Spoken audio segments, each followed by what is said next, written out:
আমি জিজ্ঞাসা করলাম সালমান একরমকে, কি খবর সালমান সাহেব? উনি বলে যে ভালো। আমি বলি দেশের তো 12টা বাজে দিয়েছেন, আর আনিসুলকের লুঙ্গি পরা, দাড়ি নাই আর আনিসুলকের ছোট ছোট দাড়ি গজায় রয়েছে এবং খুব বিমর্ষ অবস্থা ওটা থেকে দেখছি। আমরা যে 18 দিন জেল খাটলাম আপনার কারণে, এটা কি হবে? উনি কোনো কথা বলো না, মন খুব খারাপ। ওনাদেরকে মনে হয়েছে ওনাদের চেয়ে অসহায় পৃথিবীতে আর কোনো লোক নাই। আমার এত টাকার মালিক এবং এতটা মান সম্মানের লোক, আর সে আজকে রাস্তার ফকির বলা যায়, মানে ফকির হয়ে চাইতে একটা গাম্ভীর্য নিয়ে চলাফেরা করে এবং এত অসহায়ভাবে সে গাইতে উঠছে যে মানে নিজের কাছে মায়া লাগছে ওনার দেখে।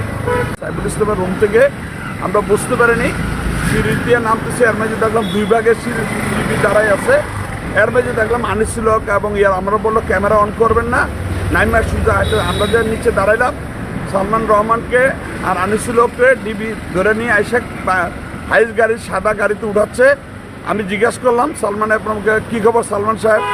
উনি বলে যে ভালো। আমি বলি দেশের তো 12টা বাজে দিয়েছেন, আমরা যে 18 দিন জেল খাটলাম আপনার কারণে, এটা কি হবে?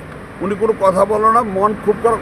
ওনাদেরকে মনে হয়েছে ওনাদের চেয়ে অসহায় পৃথিবীতে আর কোনো লোক নাই। কিভাবে দেখলেন?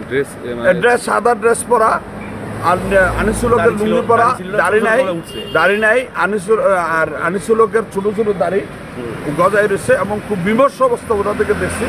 আমাদের সালমানের মানে যে চুল দাড়ি কিছু নাই, চুল আছে, দাড়ি নাই। ওনার সাদা একদম ড্রেসটা সাদা ছিল, ওনার শরীরের যে ড্রেস।